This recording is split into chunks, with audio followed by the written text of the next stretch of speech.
மனுஷர் பூமியில் பெருக துவங்கி அவர்களுக்கு குமாரத்திகள் பிறந்தபோது தேவகுமாரர் மனுஷ குமாரத்திகளை அதிக சௌந்தரியம் உள்ளவர்கள் என்று கண்டு அவர்களுக்குள்ளே தங்களுக்கு பெண்களை தெரிந்து கொண்டார்கள்.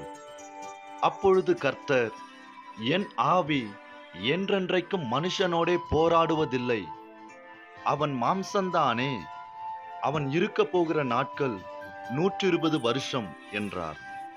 அந்நாட்களில் ராட்சதர் பூமியிலே இருந்தார்கள். பின்பு தேவகுமாரர் மனுஷ குமாரத்திகளோடே கூடுகிறதினால் இவர்கள் அவர்களுக்கு பிள்ளைகளை பெற்றபோது இவர்களும் பூர்வத்தில் பேர் பெற்ற மனுஷராகிய பலவான்களானார்கள்.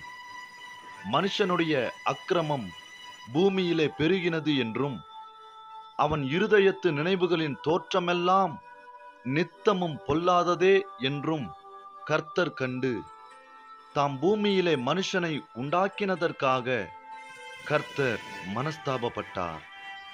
அது அவர் இருதயத்துக்கு விசனமாயிருந்தது.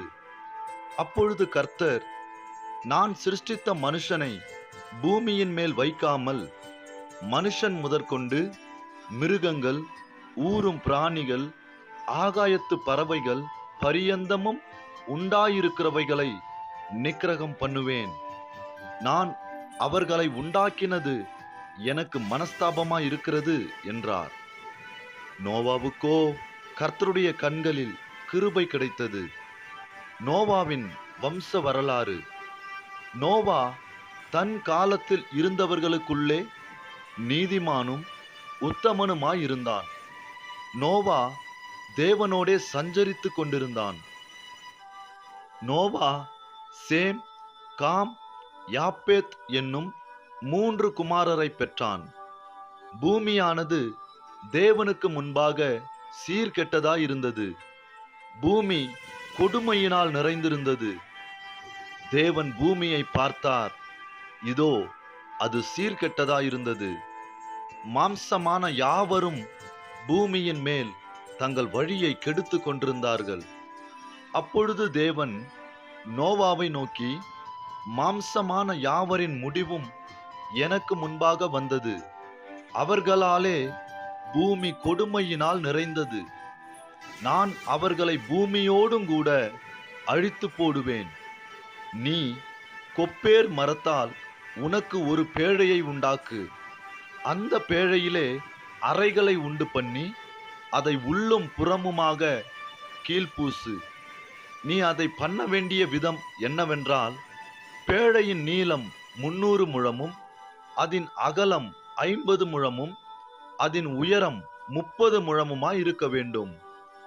நீ பேழைக்கு ஒரு ஜன்னலை உண்டு பண்ணி மேல்தட்டுக்கு 1 முழ தாழ்த்தியிலே அதை செய்து முடித்து பேழையின் கதவை அதன் பக்கத்தில் வைத்து கீழ் அறைகளையும் 2ஆம் தட்டின் அறைகளையும் 3ஆம் தட்டின் அறைகளையும் பண்ண வேண்டும்.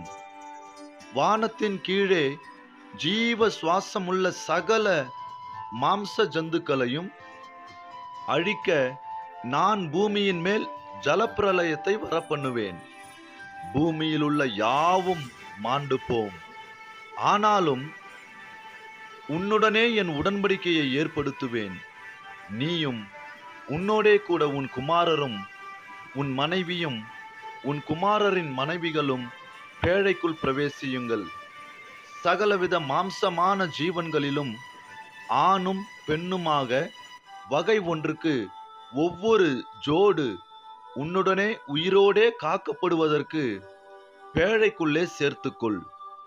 ஜாதி ஜாதியான பறவைகளிலும் ஜாதி ஜாதியான மிருகங்களிலும் பூமியில் உள்ள சகல ஜாதி ஜாதியான ஊரும் பிராணிகளிலும் வகை ஒன்றுக்கு ஒவ்வொரு ஜோடு உயிரோடே காக்கப்படுவதற்கு உன்னிடத்தில் வரக்கடவது.